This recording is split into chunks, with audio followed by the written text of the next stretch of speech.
Introduction. Ajit is waiting with his grandfather at the bus stop for his school bus. He is busy observing the people rushing for their offices. All of them have their scooters and cars.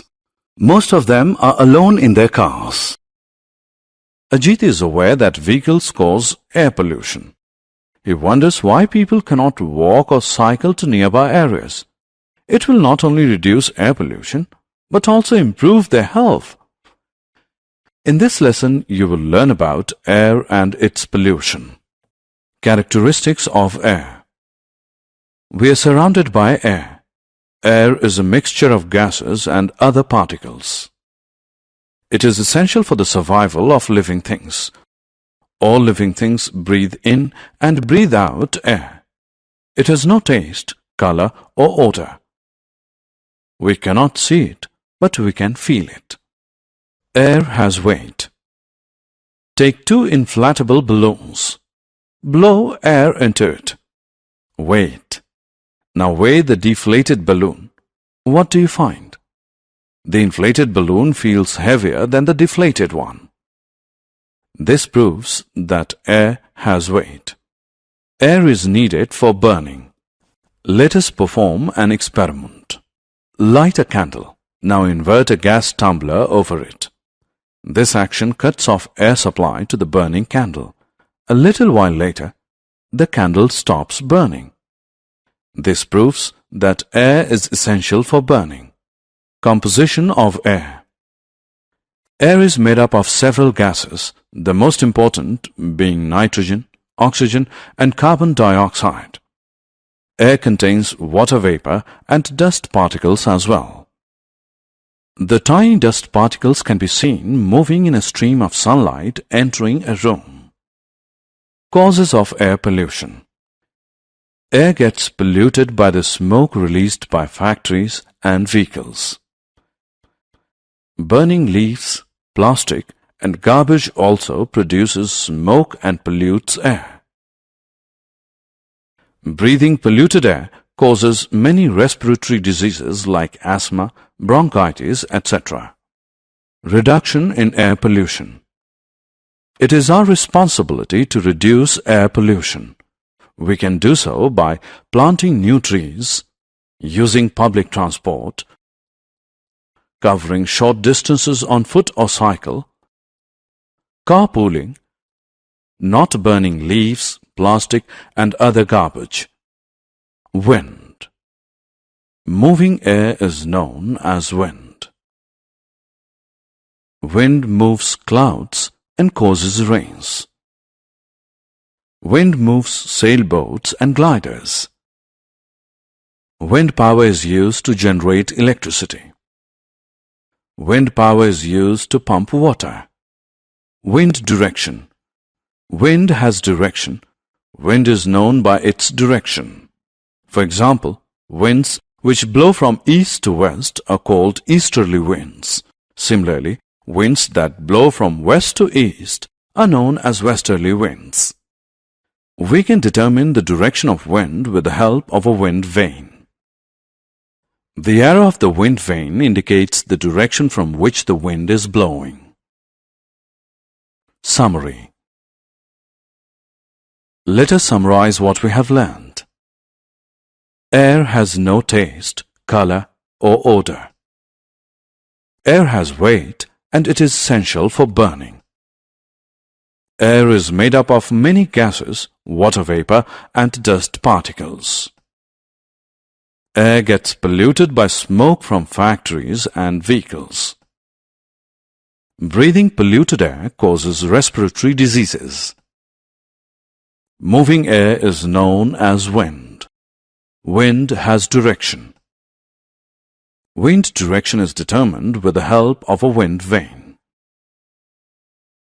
परिचय। अजीत अपने दादाजी के साथ bus stop पर अपनी school bus का इंतजार कर रहा है। वह लोगों को उनके ऑफिस जाते हुए देख रहा है। उन सभी के पास उनके स्कूटर और कारें हैं। उनमें से अधिकतर लोग अपनी कार में अकेले ही हैं। अजीत को पता है कि वाहनों से वायु प्रदूषण होता है। वह चकित है कि लोग पास के स्थानों पर जाने के लिए पैदल या साइकिल का प्रयोग क्यों नहीं करते हैं। यह न केवल प्रदूषण को कम करेगा बल्कि उनके स्वास्थ्य को भी अच्छा बनाएगा। इस अध्याय में आप वायु और उसके प्रदूषण के विषय में जानेंगे। आओ सीखें। वायु के गुणों की सूची बनाना, वायु प्रदूषण को कम करने के उपाय बताना, पवन यानी हवा को परिभाषित करना, पवन यानी हवा की दिशा का वर्णन करना, वायु के गुण। हम वायु द्वारा घिरे हुए हैं। वायु गैस और अन्य कणों का एक मिश्रण है। यह सभी सजीवों के जीवन के लिए आवश्यक है। सभी सजीव वायु का उपयोग सांस लेने और सांस बाहर निकालने में करते हैं। इसका कोई स्वाद, रंग या सुगंध नहीं है। हम वायु को देख नहीं सकते किंतु महसूस कर सकते हैं। वायु में भार होता है। दो फुलाने वाले गुब्बारे लेते हैं। उनमें से किसी एक गुब्बारे में वायु भरते हैं। अब इसका भार नापते हैं। उसके बाद खाली गुब्बारे का भार नापते हैं। अब हम क्या देखते हैं? वायु भरा हुआ गुब्बारा खाली वाले गुब्बारे से अधिक भारी है। इससे यह सिद्ध होता है कि वायु में भार होता है। जलने के लिए वायु आवश्यक है। चलो अब एक प्रयोग करते हैं। एक मोमबत्ती जलाते हैं। अब इसके ऊपर कांच का एक गिलास उल्टा करके रख देते हैं। इस क्रिया से वायु जलती हुई मोमबत्ती तक नहीं पहुंच पाएगी। कुछ देर बाद मोमबत्ती जलना बंद हो जाएगी। इससे यह सिद्ध होता है कि जलने के लिए वायु आवश्यक है। वायु का संयोजन यानी संरचना। वायु बहुत सारी गैसों से मिलकर बनी होती है, जिसमें नाइट्रोजन, ऑक्सीजन और कार्बन डाइऑक्साइड मुख्य हैं। इसके साथ साथ वायु में जल वाष्प और धूल के कण भी पाए जाते हैं। एक कमरे में आती हुई सूर्य की रोशनी में छोटे धूल के कण एक रेखा में आगे बढ़ते हुए देखे जा सकते हैं। वायु प्रदूषण के कारण। कारखानों और वाहनों से निकलने वाले धुएं से वायु प्रदूषित होती है। पत्तियां, प्लास्टिक और कचड़े को जलाने से धुआं निकलता है, जो कि वायु को प्रदूषित करता है। प्रदूषित वायु में सांस लेने से अस्थमा, दमा आदि जैसी सांस की अनेक बीमारियां हो जाती हैं। वायु प्रदूषण में कमी। वायु प्रदूषण को कम करना हमारी जिम्मेदारी है। ऐसा हम निम्न प्रकार से कर सकते हैं। नए पेड़ लगाकर, सार्वजनिक परिवहन यानी पब्लिक ट्रांसपोर्ट का उपयोग करके, कम दूरी पर जाने के लिए पैदल या साइकिल का प्रयोग करके, कार साझा यानी कारपूलिंग करके, पत्ती, प्लास्टिक और अन्य कूड़े को नहीं जलाकर।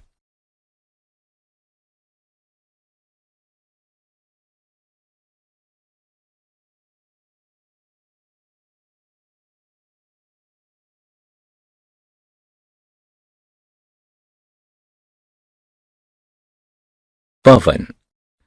चलती हुई यानी बहती हुई वायु को पवन या हवा कहते हैं।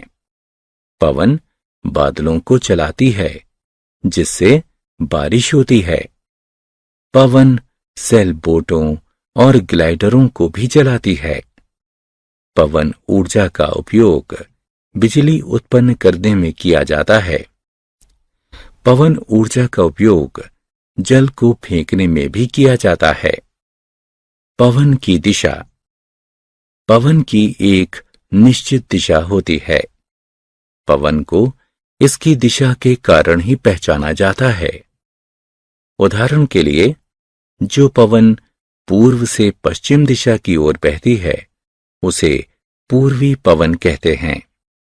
इसी प्रकार जो पवन पश्चिम से पूर्व दिशा की ओर बहती है उसे पश्चिमी पवन कहते हैं।